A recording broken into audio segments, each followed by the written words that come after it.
성경 말씀 함께 보겠습니다. 오늘은 말씀이 좀 길어요. 사도행전 14장 1절부터 23절 말씀까지 함께 말씀을 교도하도록 하겠습니다.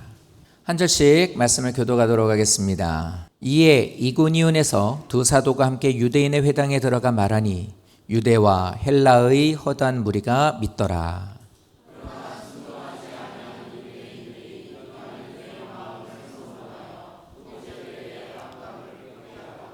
두 사도가 오래 있어 주를 힘입어 담대히 말하니 주께서 그들의 손으로 표적과 기사를 행하게 하여 주사 자기 은혜의 말씀을 증언하시니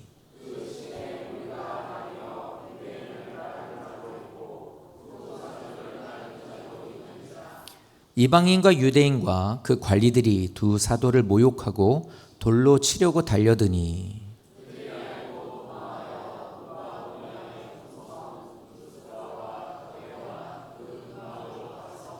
거기서 복음을 전하니라.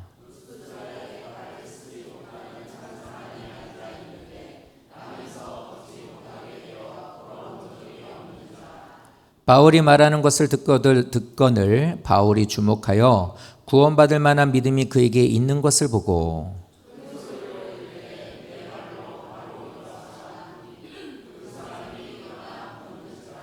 무리가 바울이 한 일을 보고 루가오니아 방언으로 소리질러 이르되 신들이 사람의 형상으로 우리 가운데 내려오셨다 하여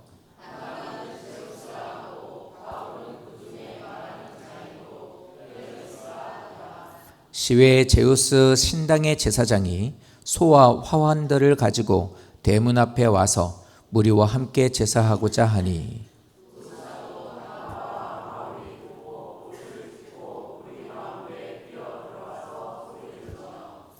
이르되 여러분이여 어찌하여 이러한 일을 하느냐 우리도 여러분과 같은 성정을 가진 사람이라 여러분에게 복음을 전하는 것은 이런 헛된 일을 버리고 천지와 바다와 그 가운데 만물을 지으시고 살아계신 하나님께로 돌아오게 함이라.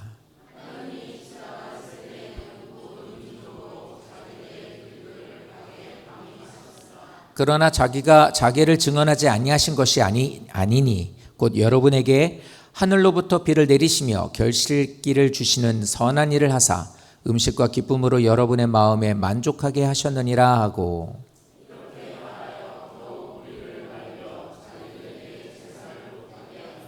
유대인들이 안디옥과 이고니온에서 와서 무리를 충동하니 그들이 돌로 바울을 쳐서 죽은 줄로 알고 시외로 끌어내치니라.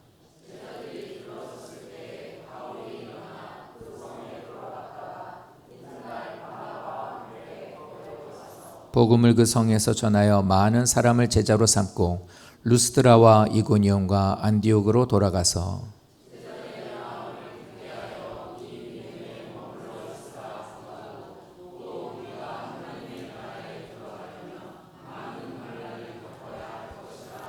각 교회에서 장로들을 택하여 금식 기도하며 그들이 믿는 주께 그들을 위탁하고 아멘.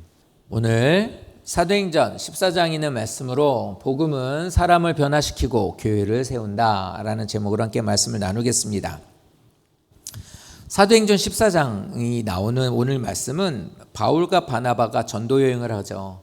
바울의 1차 전도 여행의 가장 정점이 되는 게 오늘 이 14장 말씀입니다. 터키 지역, 이스라엘에서 터키 지역 쪽으로 그곳에 가서 2년이라는 시간 동안 9개의 중심 도시를 돌면서 복음을 전하고 다녔던 게 1차 전도 여행입니다. 근데 오늘 이 말씀을 통해서도 보시는 것처럼 복음을 전할 때 놀라운 역사가 많이 일어나고 또 복음을 전하는 그 가운데서 세상과 충돌하는 모습들도 보게 됩니다. 오늘 그거에 대해서 말씀을 나눌 거고 이거를 좀 다른 말로 하면 영적 전쟁이거든요. 이런 영적 전쟁이 잘 기록이 되어 있는 것이 오늘 말씀입니다. 이들은 전도 여행, 우리들도 그거를 따라 전도 여행이라는 이름을 갖고 있고 그리고 또 전도 여행뿐만이 아니라 보통 선교 그리고 또 국내에서 하는 전도 모든 걸 다 포함하는 건데요. 전도든 선교든 모든 것들이 우리들이 이 전도, 선교 이러면 많은 사람들이 결신하는 거 예수님을 믿게 됐다 자신이 이제 교회를 다니겠다 이렇게 하는 것들에 대한 것을 많이 떠올려요. 그래서 전도를 해야 더 부흥하지, 이렇게 이제 보통 연결이 되잖아요. 선교를 해서 그곳에 가서 많은 사람들이 하나님 믿게 해야지, 이렇게요. 목적이 이게 맞죠. 전도하는 것이나 선교하는 것은 영혼 구원하는 것에 대한 것이 중요한 목적이 맞습니다. 그런데 오늘 말씀하고 있는 이 내용 속에는 그것을 목적으로 하고 있다라는 것보다 더 중요한 내용이 있다고 말합니다. 사도행전을 쓴 사람은 누가예요. 이 누가가 복음을 이렇게 이 말씀을 통해 우리에게 알려주는 건 뭐냐면, 복음은 한 사람을 변화시킨다. 그 변화시키는 그 사람은 많은 어려움들을 겪게 된다. 근데 그 가운데 성숙한 이 사람이 믿음의 사람으로서 세워져 가고, 그 믿음으로 세워져 가는 그 사람을 통해 교회가 세워진다. 조금 다르게 말하면 가정이 믿음의 가정으로 변화된다. 우리들이 이루는 이 교회가 더욱더 든든히 서가고 성숙해져 간다. 그 얘기를 하고 있는 것이 오늘 이 말씀입니다. 그래서 우리도 똑같잖아요. 나도 교회 다니는데, 나도 가정이 있는데, 나도 신앙생활을 하고 있는데 라고 생각하는 성도님들도 오늘 이 말씀을 통해, 그러면 나는 복음을 어떻게 받고 있고 복음을 받고 있는 나는 어떻게 살고 있는지를 좀 더 돌아보시고 진정한 변화가 무엇인지를, 그렇게 내가 달려가고 있으면 감사하며 더욱더 매진하시고, 그리고 또 내가 그것에 좀 멀어졌다면 다시 마음을 돌이키셔서 나아가셔서, 그렇게 신앙생활하는 우리들이 더욱더 아름다운 교회를 세워져가는 역사가 있게 되기를 바랍니다. 오늘 말씀에 이제 시작은 그래요. 이고니온이라는 곳에 가서 이제 복음을 전해요. 그 회당에 가서 이제 복음을 전합니다. 회당이라는 것은 이 사람들이 하나님 앞에 율법 같은 것을 읽고 거기에서 이제 기도를 하는 거예요. 근데 10사람 이상이 모이는 그곳에 이제 회당이, 이스라엘 사람들은 10사람이 모인 그곳에 회당이 만들어지거든요. 그 이상이 되는 사람들이. 근데 거기 가서 그렇게 구약에 있는 모세오경을 이 사람들은 읽고 이렇게 하고 있는데, 거기 가가지고 복음을 전합니다. 그러니까 복음을 전하니까 유대와 헬라의 허다 무리, 그러니까 유대인도 이방인도 거기서 하나님을 많은 사람들이 믿더라, 이렇게 얘기를 하고 있습니다. 근데 이 믿었다라는 것은, 들리시죠? 이 청각적인 것이나 정보를 얘기하는 게 아니에요. 오, 예수라는 사람이 있었구나, 그 지역엔 그런 일이 있었어 하는 어떤 이런 걸 말하는 게 아니라, 여기서 말하는 믿더라라고 하는 말은 예수를 그리스도로 믿고 자신의 모든 삶을 그에게 맡겼다가 믿더라예요. 그러니까 우리가 알고 있는 믿더라라는 거고 맞아요. 그러니까 우리가 예수를 믿는다라는 건 교회를 다니는 것을 믿는다라고 말하는 게 아니에요. 나는 예수를 믿습니다라고 말하는 것은 예수가 내 주인이십니다, 내 삶의 주인입니다, 이걸 믿는다고 말하는 거예요. 그러니까 저 때도 마찬가지로 예수님을 예수를 메시아 그리스도라고 믿고 그에게 내 모든 삶을 다 맡겼습니다라고 하는 사람들이 많더라, 이 얘기를 하고 있는 겁니다. 이게 능력의 모습이고 우리들이 원하고 바라는 것들이죠. 이런 일들이 당연히 있죠. 그런데 보면 순종하지 아니하는 유대인들이 있더라고 얘기를 합니다. 그러니까 참된 믿음이 선포되는 그곳에는 언제나 반대되는 사람들도 있다고 얘기를 해요. 그냥 아니 왜 믿음을 갖지 않으세요, 예수를 영접하지 않으세요가 아니라, 지금 보여주시는 말씀처럼 복음을 거부하는 사람들도 나타나게 되더라는 거예요. 근데 복음을 거부하는 사람이나 악과 죄는 전염성이 커요. 그래서 어떻게 보면 절대로 자기 자신만 믿음이 없는 상태로 그것에 대한 것을 오히려 이제 반대되는 것을 갖고 있는 것으로 끝나지 않고 그것을 전염시키죠. 그게 선동화여입니다. 그러니까 그런 마음들을 어떻게 하냐면, 악하게 사람들의 마음을 병들게 하여 나와 같은 마음으로 그 복음을 보게 하더라, 받게 하더라, 인식하게 하더라 라고 이렇게 하는 적대감을 주는 사람들이 나타나더라는 거예요. 이게 교회 안의 모습이죠. 교회는 반드시 둘로 나눠져요. 100%는 없어요. 그렇기 때문에 우리들의 이 모습을 통해서 믿음 안에서 사는 우리들이 되고, 복음을 온전하게 전하려고 노력을 한다 해도 다는 아니더라라는 것으로 위안을 받아야 되는 것이고, 그걸 당연하게 받아들여야 돼요. 근데 저는 이게 잘 안 돼요. 그래서 좀 많이 어쩔 땐 어려워요. 많은 분들이 말씀을 듣고 1절에 있는 말씀처럼 예수를 그리스도로 믿고 구주로 영접하시고 그의 삶을 맡기는 것을 보죠. 감사하죠. 그런데 아니신 분들을 보면서 마음 상할 때가 있고, 그럴 때마다 이 말씀을 다시 생각하며 기도를 하게 됩니다. 하나님, 마음 상하지 않게 해주십시오. 마음 상하지 않게 해주십시오라고. 이게 제 욕심인 것 같아요. 늘 말씀을 보면 욕심인 것 같습니다. 그런데 이 모습을 어디에나 있는 상황이라고 말을 하고 있어요. 그런데 여기서 이제 말하고 있는 것은 뭐냐면, 떠나지 않아요. 그렇구나 라고 하면서 거기에서 떠나지 않고, 바울과 바나바는 거기에서 떠나지 않고 거기에 머뭅니다. 그냥 그곳에서 여전히 머물면서 복음을 전하는데요, 뭐라고 말하냐면 주를 힘입어 담대히 말한다 라고 말하고 있습니다. 이 말은 저한테 없는 건데요, 그런 뜻이 아닌데 이겁니다. 저는 복음을 전하는 것이나 이렇게 사람의 이렇게 어떤 성향에 대한 것이 있는데 전 담대하지가 못해요. 전 되게 소심하고 좀 그래요. 그래서 복음을 전하는 거나 사람들에게 이렇게 행동하는 것이 사실 좀 대범하지 못해요. 근데 여기에서 말하고 있는 주의 주를 힘입어 담대히 말했다라는 것은 그런 기질이 있었다라는 걸 말하는 게 아니에요. 그래도 나는 상관없어. 나는 얼마든지 오라고 그래. 난 원래 좀 배포가 커. 이런 말을 하고 있는 게 아니라 극심한 반대, 그리고 사람들이 선동하는 그 가운데서 위축되지 않았다, 이 얘기를 하고 있잖아요. 근데 위축되지 않았었던 그 이유가 뭐냐면, 이 사람들은 그겁니다. 주를 힘입어 담대히 말을 할 수 있었던 이유와 그 뜻은 눈앞에 있는 환경보다 그 뒤에 있는 주를 바라봤다는 소리예요. 믿음 생활하는 사람에게 공유하는 거, 제가 그랬잖아요. 저는 담대하지가 못하다. 그거는 기질마다 틀리지만 그런 사람이어도 아니어도 똑같이 생각해야 되는 거 뭐냐면, 눈앞의 환경이 아니라 그 뒤를 볼 줄 알아야 된다는 거예요. 그러니까 우리들이 신앙생활하면서 애들한테 그러잖아요. 너 이번 시험은 꼭 1등 할 거야. 난 이번에 평균 10점 올릴 거야. 그리고 자요. 그리고 놀아요. 그럼 우리 뭐라고 그러죠? 야, 공부도 안 하면서 그렇게 한다고 하면 무슨 신보라고 그래요? 도둑놈 신보지, 이렇게 얘기를 합니다. 맞죠? 우리가 눈앞에 있는 것만을 보면서 그것을 갖고 모든 인생의 것을 걸어버리거나 그것을 중요하게 여기는 사람이 되어버리게 되면, 그름으로 인해서 주를 보지 못하게 되면 담대히 전하는 것은 불가능해요. 믿음 생활을 조금 어떻게 해보려고 하다가 내 눈앞에 있는 환경이 예배 시간을 갈 수 없게, 그럴 수 없는 환경이 되게, 그러기에는 조금 어렵게 되어버렸을 때 다음으로 밀어버리게 되면 우리는 주님의 힘을 담대하게 입기는 어렵게 되는 거예요.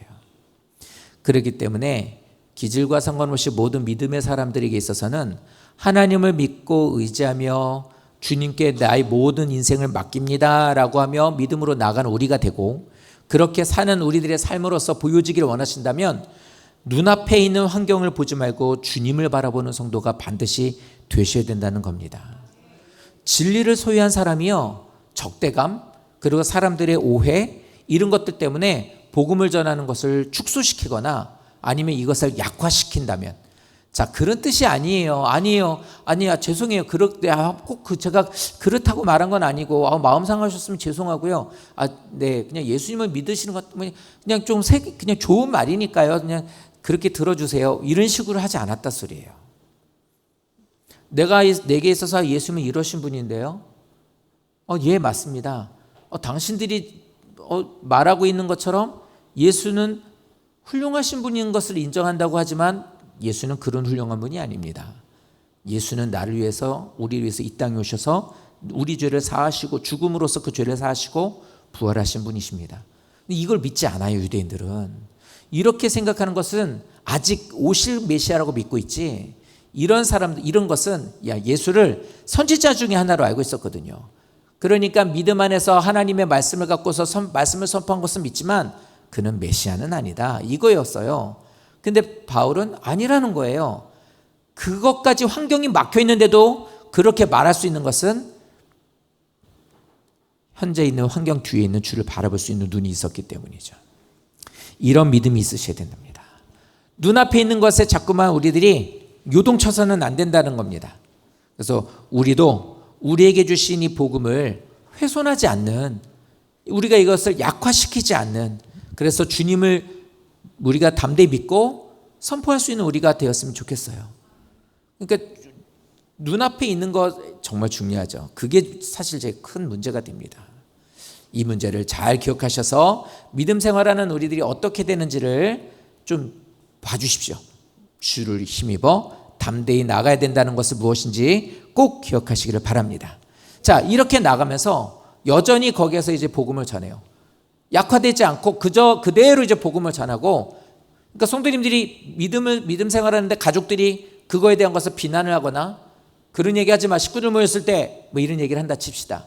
그렇다고 해서 이것을 훼손시키거나 약화시키는 게 아니라 나는 예수를 믿는 것에 대한 나는 이렇게 예수를 믿는 걸 저는 당연하다고 믿습니다. 내가 그 예수를 만났습니다. 확실합니다. 막 이렇게 말을 하는 거죠.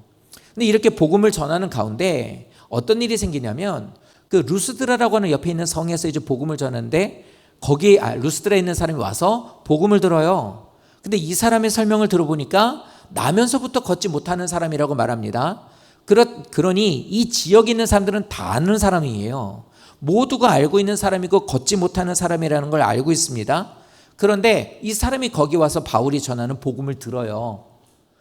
복음을 들어요. 근데 바울이 복음을 듣고 있는, 이 사람만 듣고 있는 거 아니잖아요. 많은 사람들이 와서 듣고 있는데 이 사람이 복음을 듣고 있다는 걸 봐요. 근데 이러면서 보면서 뭐라고 얘기를 하냐면 저 사람한테는 구원받을 만한 믿음이 있네 라는 걸 알게 된 거예요.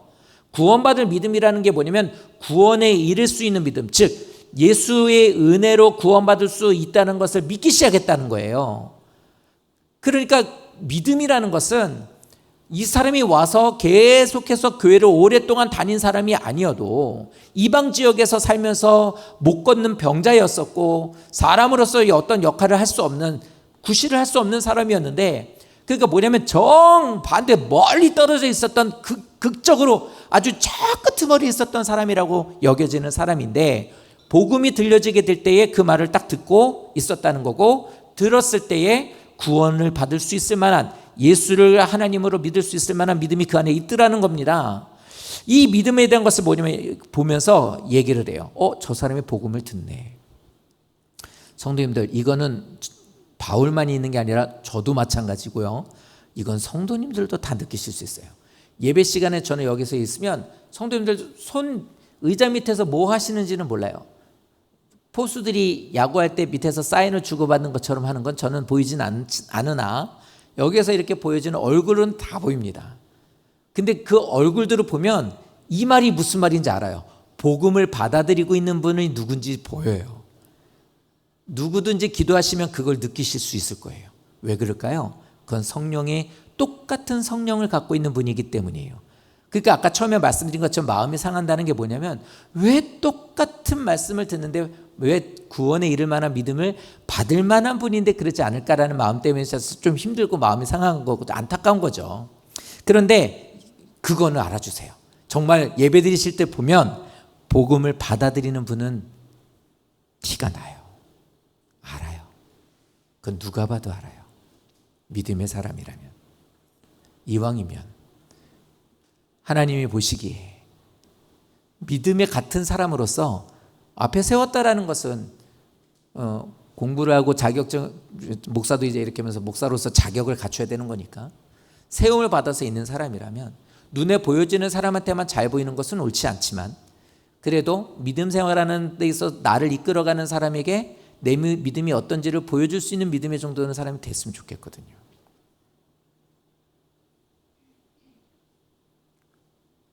싫은 말고요. 바울은 그랬대요. 보는데 구원을 받을 만한 믿음이 보인 거예요. 그 믿음이 있는 것을 보고 그에게 말을 합니다. 다른 거 하지 않아요? 큰 소리로 말합니다. 네 발로 일어나 서라! 이렇게 얘기를 해요. 그냥 선포한 거예요. 바울의 선포가 있었던 것 뿐이지 그에게는 벌써 그럴 수 있을 만한 능력을 하나님이 주셨다 소리죠. 그러니까 일어나요. 우리들이 믿음을 갖고 있는 자가 되었을 때 하나님을 향한 믿음으로 구원해 주시는 믿음인 걸 믿습니다. 자격도 없습니다. 이방인입니다. 병자입니다. 드리는 것도 없습니다. 헌신할 수 있는 것도 아닙니다. 그런 여건도 절대 되지 않습니다. 그러나 당신이, 예수님은 우리를 위해서 이 땅에 오셨고 그가 나를 구원하시기 위해서 이 시간 내게 말씀을 들려주시는 것을 저는 믿고 저는 주님께 내 모든 삶을 맡깁니다 라고 하며 그 손을 내밀 때에 하나님께서는 그 믿음을 통하여 역사하시더라는 거예요. 믿음, 그래서 예배 시간에 말씀을 잘 듣는 것은 저기까지 가는 거예요. 구원까지 가는 거예요. 그러니 예배 하나의 한 시간을 아무것도 아닌 것으로 여기는 자가 되지 않으셨으면, 제가 늘 말씀드리죠. 아무리 꼴보기 싫어도 하나님의 말씀으로 들어라. 그래서 저도 말씀드려요. 나도 목사님이 꼴보기 싫을 때가 있었다. 나도 앉아서 예배드릴 때 목사님이 꼴보기 싫을 때가 있어요. 있죠. 내가 섬기는 목사님이 꼴보기 싫을 때가 왜 없겠습니까? 교회 오신 지 얼마 정도 됐을 때, 은혜 받았을 때, 뭐 계절 이렇게 보면 목사님이 좋지 않아도 싫진 않아요. 그냥 그렇죠. 그런데 싫을 때가 있어요. 그럼 어떻게 되면 눈 딱 감아버려요. 아, 뭐래. 그리고 눈 감는다는 게 뭔지 아십니까? 그러면 나도 모르게 졸음이 오죠. 제가 예전에 이 정도는 이런 거는 아니었어요. 악한 마음으로 그런 것도 아니었는데 뭐였냐면, 참 부끄러운 얘기인데, 결혼을 하고서 아이를 이제 첫 아이를 임신하고 이제 아이를 낳게 됐고, 아내 집에 이제 처갓집에서 이제 몸조리를 하고 있을 때 이제 전도사였으니까 그 교회로 새벽 기도를 장모님하고 같이 가요. 그래서 앉아서 예배인데 목사님이 새벽 기도를 5시에 시작하면 5시 40분 정도까지 설교를 해요. 근데 30분은 다 자기 얘기예요. 내가 어제 어디를 갔다 왔는데, 뭘 먹었는데, 누굴 먹었는데, 석양이 이쁘고 어쩌고 뭐 이런 얘기. 30분 그 새벽에. 그러면 어떻게 눈을 딱 감고 이러죠. 그러니까 나는 말씀 듣고 기도하려고 온 건데 저렇게 하는데 내가 저걸 왜 들어야 돼? 이런 생각이죠. 그러고 있다가 이러고 있으면 어떻게 될까요? 새벽에 저희 어머니가 장모님이 그러시는 거예요. 전도사가 새벽 기도하는데 졸고 앉았다고. 제 아내한테 그 얘기를 하는 거예요. 너 어떻게 전도사, 이 전도사는 어떻게 새벽 기도 좋냐고. 우리 어머니도 처음 들으실 텐데 아마 부끄러우셔서 그래요. 저도 좀 그랬거든요. 그래서 그 말 듣고 안 그래야지 그러고 앉아 있는데 정말로 들을 만한 얘기 아니까 또 눈을 감고 있게 되면 또 나도 모르게 이렇게 되는 거죠. 자, 성도님들, 하나님의 역사와 능력은 듣는 것에서부터 시작되는 거예요. 큰 것을, 어떤 능력을 기대하십니까? 변화를 원하세요? 자, 그런데 이 말씀에 더 중요한 의미가 있습니다. 이렇게 될 때에 우리들이 알아야 되는 건 이거예요. 여기서 기적이 일어나잖아요. 말씀이 딱 선포됐을 때 기적이 일어나죠.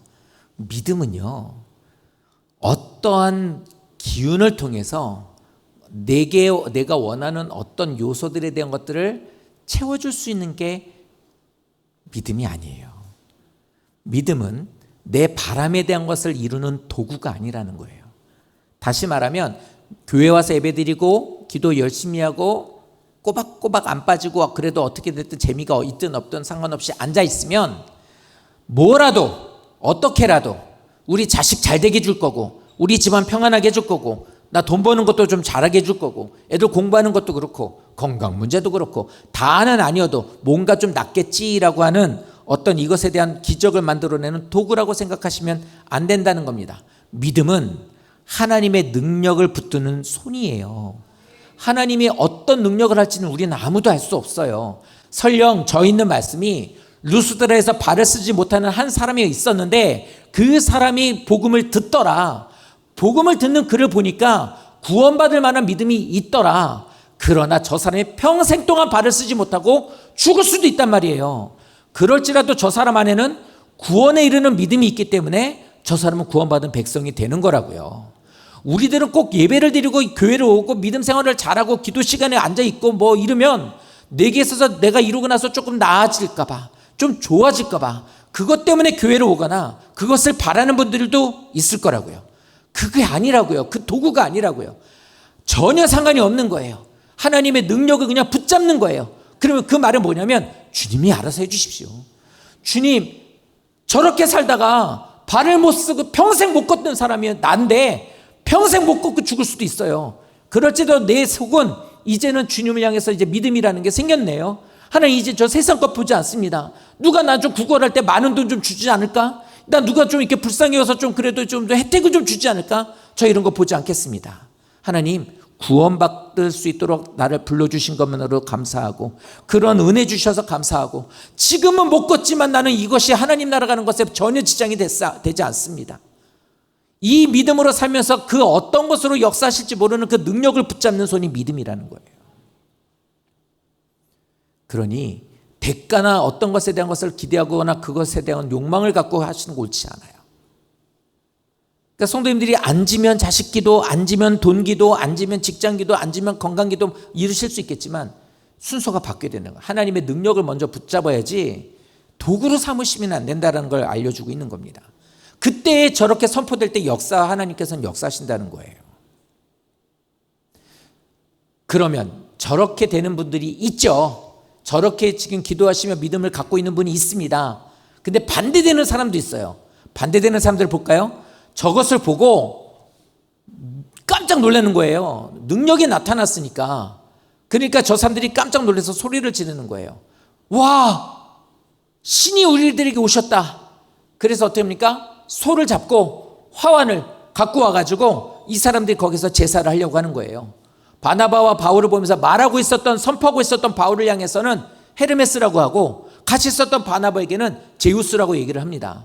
12절에서 말하고 있는 저 이유가 뭐냐면, 이 동네에 있었던 사람들의 신화에 보면, 옛날 신화에 이 사람들의 전설로 보면 자신들의 나라에, 자신들의 도시에 신이, 제우스와 헤르메스가 인간의 모습을 갖고 왔었는데, 이 사람들이 신을 박대한 거예요.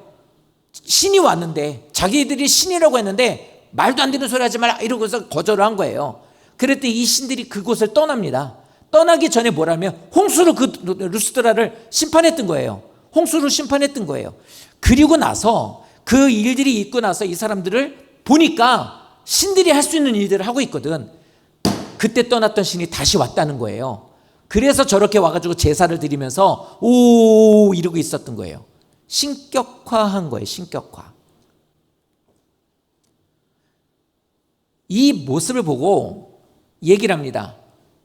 바나바와 바울이 그걸 보면서 무리 가운데서 옷을 찢으면 아우 이게 무슨 말도 안 되는 소리냐고, 당신들 지금 뭐 하는 짓이에요 이러면서 막 소리를 지르는 거예요. 막 이게 펄쩍 뛰었다는 소리죠. 그러니까 여기서 이런 얘기를 하는 거예요. 우리는 당신하고 똑같은 사람이지 신이 아닙니다. 우리가 이렇게 복음을 전할 때 이렇게 역사가 일어났던 것은 다른 것이 아니고 우리가 한 게 아니라 하나님이 하신 것뿐입니다. 그리고서 이 얘기를 하죠. 하나님께서 우리를 보내서 당신들에게 이 말을 하는 것은 당신들이 하고 있는 이런 헛된 일을 버리고 살아계신 하나님께로 돌아오게 하기 위해서 하신 것이지 우리가 신이 아니라고요. 이 얘기를 막 하고 있는 거예요. 그러니까 이 말을 보면 지금 보여주게 됐던 이 기적이 일어났을 때 그 사람들이 했던 반응과 이 지금 바울과 바나바를 통해서 보여진 일들이 뭐였냐면 그거였던 겁니다. 헛된 일이라는 것은 목적을 갖고 있는 일인데 열매가 없고 결실이 없는 것들을, 그래서 아무것도 아니었네, 헛된 것들이었네, 허망하네 라고 되는 것들을 쫓아가는 것을 헛된 일이라고 하는 거예요. 돈 쫓아가는 거 헛된 일이란 말이에요. 사는 동안에 맛있는 거 먹을 수 있고 좋은 데서 시원하게 살 수 있죠. 선풍기보다는 에어컨이 낫죠. 버스보다는 자가용이 낫죠. 아이스크림 하드보다는 맛있는 아이스크림이 낫죠. 뭐든지 질적으로 차이가 있지만 그것이 인생의 모든 사람들의 것을 좌우하지는 않는다고요. 그렇기 때문에 개인 주머니, 자기 돈에 있었던 돈의 재산만 3조라고 하는 돈을 갖고 있는 사람도 70대 넘기지를 못하잖아요. 이병철도 그랬고 이건희도 그랬단 말이에요. 70대에 죽었어요 다.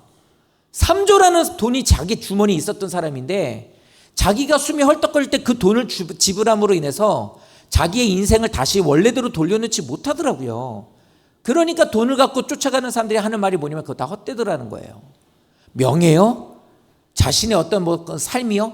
열심히 즐겁고 재미있게 누리면서 막 이렇게 삶을 누리면서 산다요? 의미 없대요. 어렸을 때 애들 데리고 다니면서 좋은 거 데리고 가고 막 맛있는 거 사주고 이래도요, 시간 지나면 애들 그 하나도 기억 못한대. 의미 없대요. 이게 인생의 모든 것들을 말하는 겁니다. 그러니까 여기서 말하는 헛된 일이라는 모든 것들, 심지어는 뭐까지 얘기해요?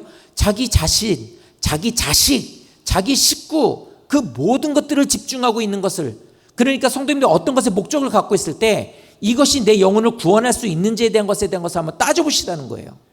그것에 대해 영향을 줄 수 없는 그 모든 것들이 헛된 일이래요. 그러니까 루스드라에서 평생을 못 걷고 있었던 사람이 있지만 예수를 영접함으로 인해서 못 걷는 것만큼 불행한 일이 어디냐고요. 그것도 평생. 그런데 이 사람은 평생 걸으면서 하나님을 영접하지 못하고 지옥 가는 사람보다는 어마어마하게 큰 걸 얻은 것이 된 거잖아요. 그것에 대한 것을 이 사람은 주고 알려주기 위해서 왔다는 걸 얘기하고 있는 거예요. 그러니 이 공허함에서, 헛된 것에서 돌이키라는 거예요. 돌이키라는 저 말은, 돌아오게 한다라는 것은 마음 고쳐먹는다가 아니라고요. 들으셨을 때 찔린다는 게 아니라고요. 이런 것을 들었을 때 무슨 말인지 알겠는데요 라고 하면서 이것에 대해서 인지하시라는 게 아니라 가지 말라는 거예요. 그곳으로 가면 안 된다. 그것을 목적으로 했었던 것을 바꿔야 된다. 당장 바꿔야 된다. 이 얘기를 해요. 성도님들, 우리들이 뭘 이게 할 때, 음식 같은 거 할 때 탄 거 먹으면 암 걸린대잖아요. 그러니까 애들 어떻게 해요? 암 안 걸리려고 안 먹잖아요. 그 왜 그래요? 암 걸리면 무서우니까. 왜 무서워요? 죽으니까. 이게 자기에게 큰 영향을 줄 것 같으니까 하지 말라는 거 안 하잖아요. 그것처럼 우리들에게 있어서 하나님이 그쪽으로 가면, 너 그쪽으로 쭉 가면 지옥이야 라고 하는 말씀을 하셨을 때 그것에 대한 것을, 암에 걸리면 죽는 것에 대한 무서움을 갖고 있는 것처럼 이렇게 살다가는 하나님과 영영이 결별되는구나 라는 것을 알고 거기서 돌이키는 게 돌아옴이에요. 그게 회개예요. 듣고서 네, 찔려, 알겠습니다. 그리고 계속 그 길로 가면 아무 의미 없다고요. 그러니까 헛된 일을 버려라, 돌아오라, 이게 바로 같은 의미거든요. 그래서 우리들에게 구체적이고 의지적으로 행동하라는 거예요. 말씀을 듣는 사람이라면. 그래서 이렇게 하나님 앞으로 돌아오라고 계속 촉구하고 있는 겁니다. 말씀을 통해서 들려주시는 게 바로 그런 의미예요. 근데 바울은 이 공허함을 주고 있는 우상에게서 살아계신 하나님께로 돌아와라, 이 얘기를 하고 있는 거예요. 근데 성도, 이거 아주 무서운 얘기 하나 해드릴까요? 우상과 세상의 유익을, 우상, 돈, 명예, 뭐 자식, 뭐 이런 것들을, 그리고 내게 있는 유익, 눈앞에 있는, 아까 얘기했었던 눈앞에 있는 것들을 하나님 자리에다가 갖다 놓잖아요. 하나님 자리에다가 갖다 놓는 것, 그 사람들은요, 눈앞에 것밖에 못 봐요. 눈 앞에 있는 것만 봐요. 그러니까 어떻게 돼요? 현상과 기적을 중요하게 여기는 거예요. 그게 바로 저 사람들이었던 거예요. 기적이 일어나니까 거기에서 그게 신이라고 말하잖아요. 자기를 구원해 줄 수 있는 하나님을 감춰놓고 얘기한 게 아니라 완전히 펼쳐놓고 얘기했어요. 예수님은요, 하나님의 아들이에요. 우리를 위해서 오셨고요, 내 죄 때문에 오신 거예요. 그리고 내 죄를 위해서 십자가에서 죽으셔서 내 죄값을 담당하셨어요. 그래서 우린 죄 없어요. 그 주를 믿기만 하면. 근데 왜 부활하셨느냐? 우리가 이 세상에서 살다가 죽는 것으로 끝나는 게 아니라 주님처럼 우리도 부활하실 수 있는 소망을 주신 겁니다. 이것을 믿으십니까? 라고 했을 때 그에게 내 모든 삶을 맡깁니다 라는 게 진짜 믿음 있는 사람이거든요. 그렇게 되도록 하는 것이 아주 잘 설명을 해주고 있는데, 그 설명은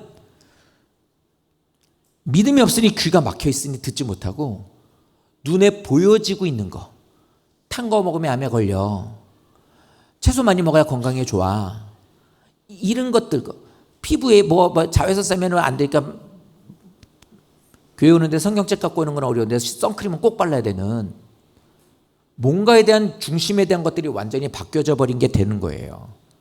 우상과 자기의 이익이 되는 것들이 하나님 자리에 있게 되니까.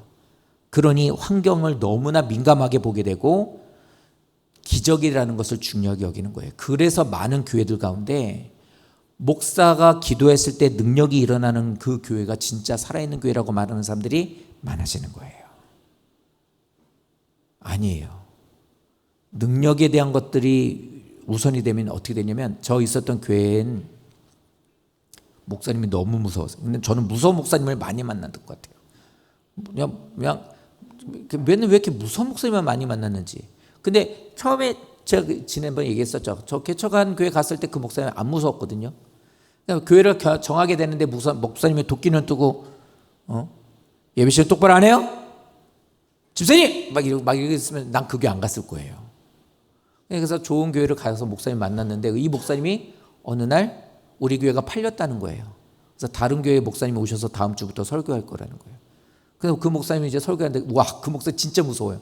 머리도 이렇게 늘 딱 올빼게, 눈은 이러고, 눈은 저보다 더 찢어지고, 목소리는 엄청 커요. 예배 시간에 헌금하려고 누가 옆에 있는 애하고 뭐 하려고 하는지 모르겠는데 쨍그랑하고 동전을 떨겼더니 설교를 하다 멈춘. 누구야? 애기가 가서 소리를 못 지르는, 우야! 소리 이렇게 지르는 거예요. 나 목사님이 그렇게 소리 지르는 거 처음 봤거든요. 예배 시간 내내 마르치만 꼴깍꼴깍 삼키게 되더라고요. 너무 무서워가지고.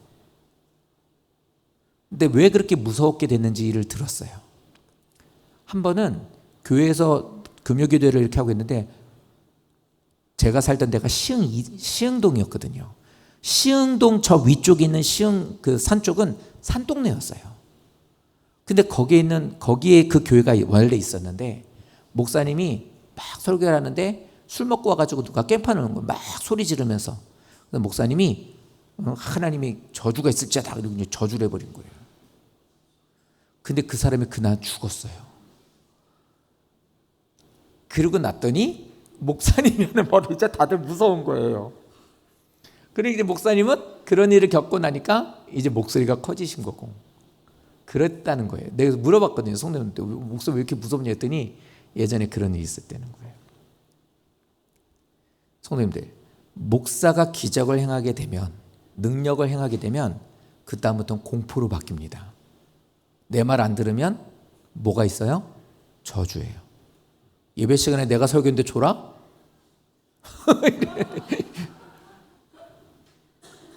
이후로 장님이 될지 뭐 이런단 말이에요. 정말. 그러니까 이렇게 되니 이 말처럼 되는 거예요. 제우스가 되고 헤르메스가 되는 거예요. 이게 왜 그러냐? 우상을 따라가는 인간의 기질이 이래요. 그래서 하나님 앞에 말씀을 받으러 갔던 모세가 사라지고 나니까 금송아지를 만들었던 그 우상을 섬기고자 하는 인간의 본질이 바로 그거였거든요. 그러므로 기적과 환경과 현상을 따라가기보다 말씀을 중요하게 여기고 따라가는 성도가 되셔야 되는 거예요. 자, 그렇다면 이렇게 믿음 생활하는 우리들의 삶에 있어 중요한 건 그거예요. 신앙의 성숙이라는 것은 결국엔 자꾸 헛된 우상을 섬기는 자로 전락해버리는 것이 되지 않도록 하기 위해선 신앙의 성숙을 가져야 되는데, 신앙이 성숙해져 간다는 것은 말씀을 드린 기적을 넘어서야 돼요. 눈에 보여지는 기적이면 하나님께 영광을 돌리고 끝나야 되는 거예요. 만약에 이게 사람에게로 머물러 버리게 되면 이 다음부터는 사람을 더 중요하게 여기게 돼요. 제가 얘기했죠. 어떤 성도들이 그 얘기했다고. 목사님이 능력이 있어서 기적을 행하거나 은사를 많이 행하게 되니 우리 교회 성도들은 하나님보다 목사님을 더 두려워하는 것 같아. 이렇게 얘기가 되는 거예요. 이게 하나님이 기뻐하는 거 아니거든요. 그러므로 신앙의 성숙이라는 말은 그 기적을 넘어서야 돼요. 그래서 어떻게 합니까? 살아계신 하나님께 내 삶의 초점을 맡기는 거예요. 그래서 0점을 맞춰가는 거예요. 100%가 어떻게 돼요? 신앙생활 하는데 100이 어떻게 되냐고요. 잘 못하신다고 그래서 실망하지 마시라고요. 어떻게 되면 조금씩 맞춰가는 거예요. 군대 갔다 오신 성도님들 아시죠? 사격할 때 0점 맞추잖아요. 어떻게 하죠? 땅 하고 쏴봐가지고 안 맞으면 다시 조종하는 거예요. 그리고 또 쏴보는 거예요. 그리고 맞으면 어떻게 돼요? 그리고는 연발로 그냥 다다다 쏘는 거란 말이에요. 이게 맞춰가는 거예요. 맞춰가는 거. 부부도 맞춰가는 거 아닙니까? 인생이라는 거 뭐에 대한 것을 이렇게 잘 맞춰가는 거잖아요. 마찬가지로 내 신앙이 성숙해져 간다는 걸 아실 수 있는 방법은 잘 못하는 것에 대한 것으로 끝나거나 그것으로 그냥 판단하고 좌절하시지 말고 반대로 조금 내가 신앙생활을 할 줄 안다고 그걸로 교만하는 게 아니라 못하는 것은 잘하는 것으로, 잘하고 있는 것은 더욱더 그것이 깊어질 수 있도록 하는 것, 이렇게 초점을 맞춰가는 과정이 신앙의 성숙이라는 거예요. 이렇게 나가는 우리들이 되어야 되는 거예요. 자, 여기까지 있는 모든 말씀 보면 그래요. 복음 전했죠? 신원하는 사람들도 있어요. 담대하게 복음 전했어요. 그랬더니 거기에서 믿음을 받아들이는 사람이 있었어요. 복음을 전했어요. 그래서 그 사람이 선포해요. 기적이 일어나요. 거기 있는 사람들이 막 그러니까 거기서 난리가 나죠. 사람이 집중해요. 사람 집중하지 마라. 하나님 말씀에 집중해라. 이런 역사가 일어났어요. 여기까지 있는 말씀은 너무 다 은혜롭단 말이에요. 어쨌든 뭐 힘들고 어려운 일도 있었지만, 그런데 이 이후에 있는 말씀 보면 정말 더 기가 막혀요. 이런 역사가 있었어도 예수님을 마음에 두기 싫어하는 사람이 여전히 있더라는 겁니다. 여전히 있어요. 하나님의 살아계신 기적이 나타나도 여전히 하나님의 살아계신 것을 믿지 않는 사람들은 있단 말이에요. 기적이 일어나도 있고요. 말씀이 기가 막히게 말씀이 아멘 할 정도로 감동되는 말씀이어도 예수님을 영접하기 싫어하는 사람들은 어디에나 있다는 거예요. 놀라운 기적 이후에도 모든 사람들이 다 변화되는 거 아니라고요. 예수님도 복음 전할 때 많은 사람들이 예수님 따르지 않았어요. 우리가 예수 믿고 내가 믿음 생활을 한다고 성도님들이 교회 안에 들어왔을 때는 사람들이 좀 이렇게 낯설어? 이랬다가 이제 신앙생활하면서 이제 좀 익숙해져요. 그러면서 이렇게 믿음 생활하니까 다 아름다워. 믿음 생활하면 다 아름다워요. 나보고 기타 할 때 나보고 임영웅 닮았다고 그러셨잖아요. 다 은혜라고 보인단 말이에요. 하지만 신앙생활을 하다 보면 내가 믿음으로 산다고 해서 나를 다 좋게 보지는 않아요. 목사가 설교를 이렇게 막 성도님들을 아무리 위해도 모든 성도님들이 저를 환영해 주지 않는 것도 알아요. 어떻습니까? 오히려 시련이 찾아와요. 성도님들, 믿음 생활할 때 믿음 생활을 잘한다고 하여도 내가 하나님만 바라보고 나가도 반드시 시련은 찾아와요. 내가 믿음 생활을 안 하고 코가 쭉 빠져가지고 교회도 가는 동 마는 동 하나님을 믿어야 될지 말아야 될지 여전히 나는 집사이지만 잡사같이 하고 다녀도 그럴 때 시련이 오면 그래도 그렇지 뭐 이렇게 나는 이해하는데, 반대로 정말로 신앙생활을 열심히 하고 믿음 안에 있고 복음을 전하고 헌신하고 이러고 있는데 시련이 올 때, 그럴 때 정말 힘들거든요. 유대인들이 안디옥으로 와요. 그 소식을 듣고 쫓아온단 말이에요. 마치 사람 땀냄새 나고 모기들이 쫓아오는 것처럼 막 와가지고 여기에서 막 어떻게 합니까? 나하고 1대1로 얘기하는 게 아니라 사람들을 선동하기 시작해요. 저 이상해. 뭔가 조금 저 사람은 문제가 있는 것 같아. 저 사람 말이지 하면서 이렇게 막 흔들기 시작해요. 근데 이걸로 끝나는 게 아니라 어떻게 합니까? 이 사람들이 선동이 돼서 악함으로 인하여 이 사람들이 악의적인 것이 가득하게 되니까 거기서 돌로 쳐요. 에이 나쁜 놈, 그리고 돌로 던졌다가 아니라 죽이기를 원하고 그러니까 죽도록 돌을 던졌다 소리예요. 에이 나쁜 놈 이러고 돌을 던진 게 아니라 죽게 만들기 위하여 돌을 던졌다는 거예요. 그럴 때 어떻게 합니까? 돌을 맞고서 죽죠. 바울은 죽어요. 거의 죽다시피 된 거예요. 보니까 어때요? 이 사람들이 보기에 죽은 것처럼 여겨진 거죠. 그래서 어떻게 하냐면 그거를 성 밖으로 끌어내버립니다. 이게 이 사람들이 말하고 있는 직결 심판에 대한 모습이거든요. 그래서 길바닥에서 널브러져서 짓밟히는 거, 이렇게 이제 만들어 버리죠. 그런데 이러고 나서 그의 제자들이 가서 그 시신을 수습하러 갔는데 안 죽은 거예요. 솜이 붙어 있는 거예요. 그래가지고 어떻게 합니까? 이 사람을 업고 데려가가지고 이제 거기에서 치료를 해주죠. 그런데 더 기가 막힌 건 이러고 나서 어떻게 돼요? 바울이 다시 성으로 들어가요. 도망가지 않고 다시 들어간단 말이에요. 성으로 다시 그 안에 돌아가요. 이 사람에게서 돌 던졌던 사람들이 여전히 그 안에 있는데 그 성으로 들어가요. 돌을 맞고 찢기고 부서져 있는, 이그러져 있었던 이 사람이 왜 도망가지 않고 다시 성으로 들어갔을까요? 이유는 아주 간단합니다. 이제 막 믿음을 받아들였었던 초신자들, 구원받을 믿음이 있어서 이제 하나님의 역사와 하나님을 경험해서 이제 걷기 시작했었던 그 사람, 우리 교회 성도들 가운데서 저도 그게 이 말이 뭐 조금은 알아요. 조금은 뭔지 알겠어요. 제가 바울을 뭐 그림자도 못 쫓아가겠지만 조금은 알아요. 이게 뭐냐면 이거예요. 이게 건강이 이상이 있다고 해서 좀 이상하다 이렇게 얘기하죠. 진짜로 막 증상이 이상하고 뭐 이러니까 병원에서 이상하게 얘기하고 그럼 이거 이제 나 큰 병인가 봐 이렇게 되죠. 그 곧바로 생각나는 게 뭐냐면 일반적인 생각. 우리 식구는 이런 생각 나죠? 저는 그거예요. 우리 교회는. 이건 목사들이면 다 똑같을 거예요. 교회는. 이렇게 봤을 때 믿음 생활 잘 하시는 분들이야 더 좋은 교회 가셔서 하면 되는데 이제 막 교회 오셔서 적응하시고 이런 분들은 이제 초신자들 같은 경우 이분들 그럼 어떡하지? 어디다가 맡기지? 어떤 목사님을 모셔야 되나? 뭐 이런 고민이 막 될 때가 있어요. 바울이 자기에게 돌을 던져서 몸이 그냥 그렇게 부서졌어도 다시 그 성으로 들어갔었던 것은 이제 막 신앙생활을 시작했었던 초신자들, 영적으로 어린 성도들을 남겨둘 수가 없기 때문에 다시 들어갔다는 거예요. 그리고서 14절에 가장 중요한 이 얘기를 합니다. 복음을 들어서 복음을 전하죠. 22절입니다. 이 말씀은 다 같이 한번 읽어볼까요? 시작.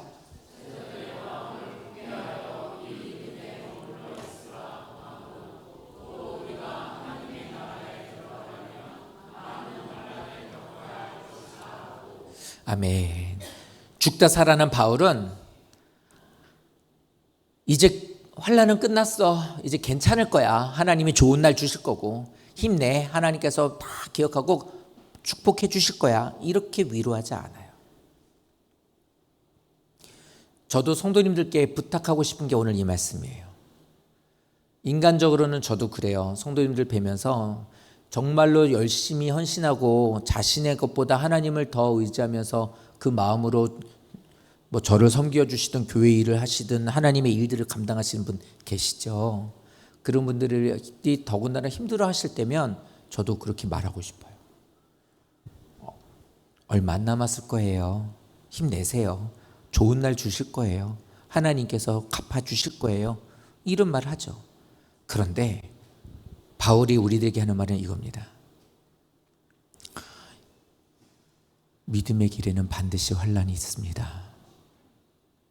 이게 이딴 걸 위로라고 하고 있어요. 근데 이게 왜 중요한지 아십니까? 이 말은 우리들이 신앙생활하는 데서 이렇게 되는 건 뭐냐면 흔들리지 말고 예수 그리스도를 신뢰하는 삶을 사세요. 복음 안에서 뭐하라? 계속 걸어가라 이 얘기예요. 우리가 믿음을 갖고 믿음의 길을 걸어갈 때요. 성도님들이 믿음 생활하시고 오늘 어렵게 교회 오신 분도 있을 거예요.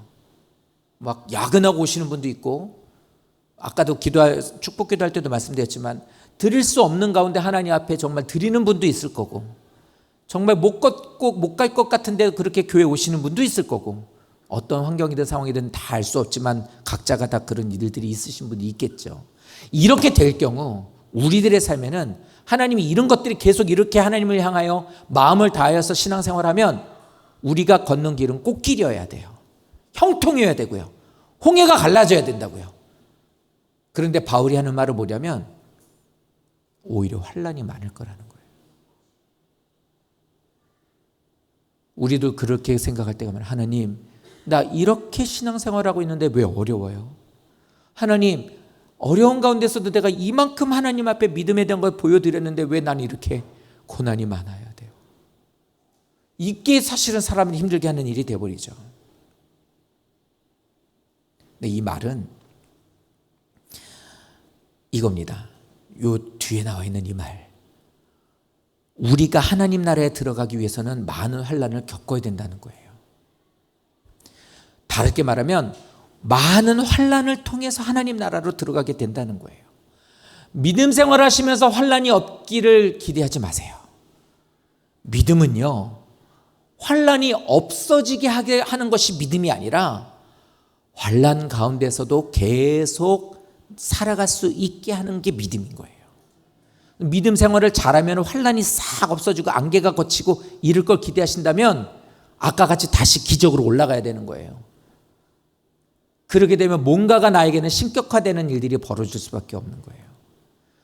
아무리 그렇게 어두운 가운데서 하나님을 찾으려고 하는데 안 보이니까 거기서 덥석 눈에 보이고 가장 가까이 있는 게 뭐였냐면 돈인 거예요. 그래서 돈이 신격화돼 버리는 거고, 그래서 내 인생이 신격화가 되는 거라고. 그런데 하나님을 믿음 안에서 살아가는 성도들 어떻게 돼요? 고난이거든요. 믿음 가운데서 살아가고 양심껏 하고 하나님이 기뻐하시는 하나님 말씀대로 살았더니 어떻게 세상 사는데 성경이 나오는 법대로 살아요. 사업을 하는데 세상 법대로 해야죠. 로비도 좀 해야 되고 비유도 좀 맞춰야 되고 눈도 좀 감아줘야 되고 직장생활에서 가서 비비기도 해야 되고 아닌데 그냥 그렇다고도 해줘야 되고 이렇게 생각하죠. 이렇게 해야 살아가지 어떻게 합니까? 근데 교회를 다니고 이렇게 신앙생활 성경을 이렇게 보게 되니까 자꾸 하나님 말씀대로 살래. 그냥 나도 초점을 맞춰가는 중이야. 그런데 이렇게 살아가면 살아갈수록 왜 나는 어려움이 많냐고. 그러면은 좀 좋은 걸 보여주고 맛보게 해줘야 될 거 아니에요, 하나님? 이라고 생각된다고요. 그럴 때 우리에게 주시는 말씀이 그거예요. 얘야, 믿음이라는 건 너에게 그런 것들을 없이 해주는 것에 대한 것의 도구가 아니라 네가 그 가운데 살고 있는 너를 이겨낼 수 있도록 도와주는 게 믿음이란다. 이게 우리에게 주는 거예요. 그러니 드렸던 말씀처럼 이 환난이라는 걸 밟고 가는 것이 하나님 나라구나라고 말하고 있는 거예요. 사랑하는 성도님들, 환난이라는 건요, 뜻이 그거예요. 포도즙 틀에다가 사람들이 이렇게 밟고 나서 즙이 완전히 빠져가지고 이렇게 완전히 빠지게 하기 위해서 큰 돌을 얹어 놓는 거, 그게 환난이란 뜻이에요. 포도주 통에다가 딱 규격에 맞는 돌을, 무거운 돌을 쫙 눌러 놓는 거죠. 다시 말하면 우리들의 삶으로 말하면 사방에 다 막혀 있고 위에서도 나를 누르는 압박감, 옴짝달싹할 수 없어 뭘 할 수 없는 그런 상황이 있는 걸 환난이라고 그런다고요.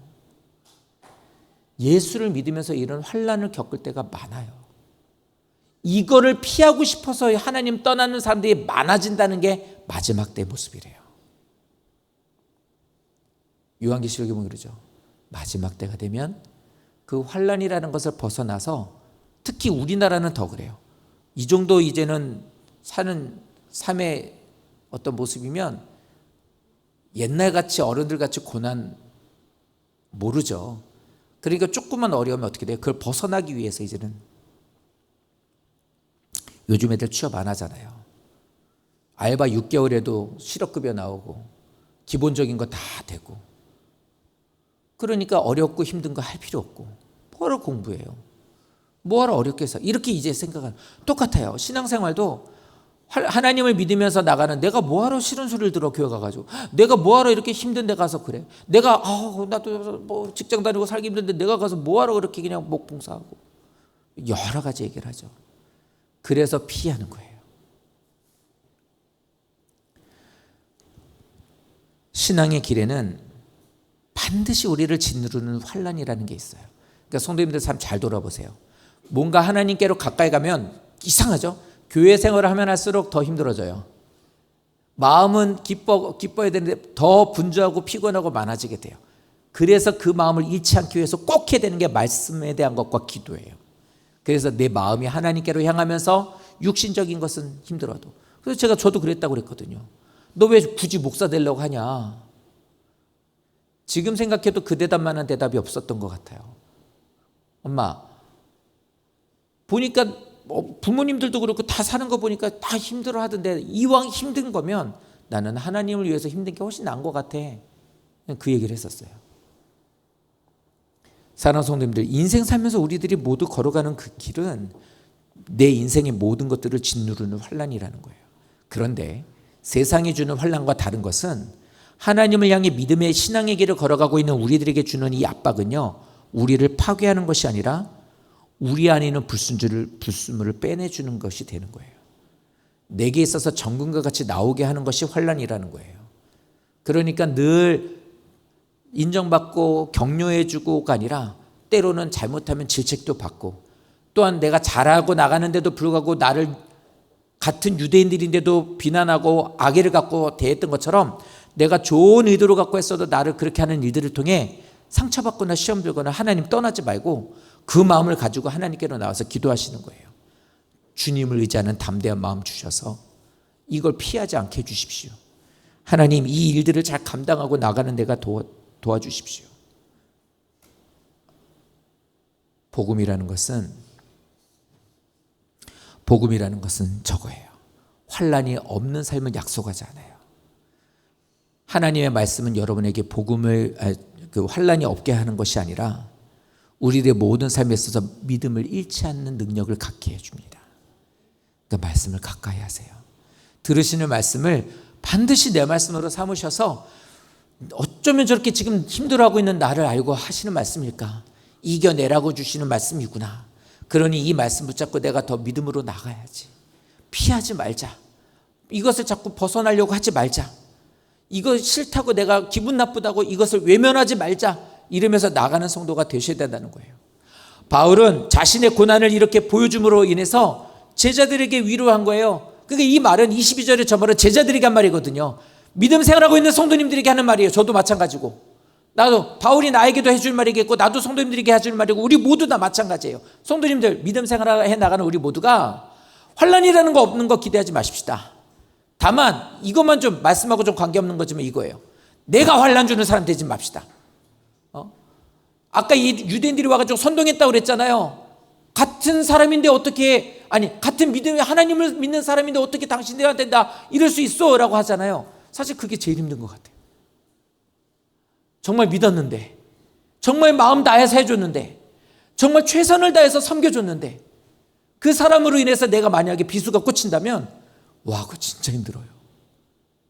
근데 그것까지도 이겨내야 되지만 그 역할은 내가 하진 않아야 돼요. 전도여행을 준비하면서 성도들한테 하는 말이 그거예요. 마귀의 도구로 쓰임받지 않는 자가 되십시다. 없을 수는 없겠지만 내가 그런 사람이 되지 않았으면 좋겠다. 제자들에게 저 얘기하는 거예요. 어려움이 있으십니까? 성도님들 믿음 생활 잘하고 계신 거예요. 믿음 생활을 잘하고 있으니까 환난이 있는 거예요. 뭔가 좀 해보려고 하니까 어려운 거라고요. 좀 건강해지려고 운동했더니 아리백이더라고요. 조금 이렇게 해서 운동했더니 거기에 좀 뻐근하더라고요. 그거는 내가 뭔가 하려고 이제 조금 움직이니까 그런 거 아니겠어요? 그러니까 환난이라는 것은 나를 그 가운데서 더욱더 나를 단련해 나가는 내게 능력이 되는 겁니다. 이 말씀을 잘 기억하셔서 사도행전은 바로 이걸 말하는 거예요. 개인적인 은혜와 체험을 넘어서 환난을 이겨내고 그 질서 안에서 서로 이끌어주는 공동체가 되라. 사도행전이 보여주는 교회의 참된 모범이 바로 이거예요. 이렇게 하면 전도가 많이 된다, 이렇게 능력이 나타난다, 능력이 이러면 이렇게 된다가 아니라 이렇게 개인적으로 믿음 생활 잘하시는 성도가 되십시오.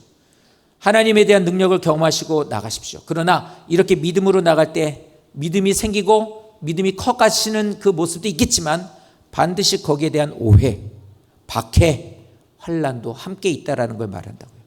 그러나 이 모든 과정 가운데서 하나님은 우리를 변화시켜가고 계시는 과정이에요. 잘 따라오시면 되고 이 변화를 이뤄가는 이들을 통해 성도님들의 가정이 세워지는 거예요. 우리 교회가 더 든든하게 세워져 가는 거예요. 사실 인간적으로는 기대가 많거든요. 좀만 잘해주시면, 힘있게 해주시면 정말 나에게도 큰 힘이고 그럴 만한 여건이신데 왜 저러지 못할까? 이런 마음도 많이 들죠. 오늘 말씀을 통해 잘 깨달으셨으면 좋겠어요. 그래서 그 이후로 교회들에게 이렇게 모두가 다 이제 장로들을 세우게 되고 이제 모든 교회를 다 일꾼으로 세워지게 되게 됩니다. 오늘 말씀을 통해서 우리에게 주시는 게 이거예요.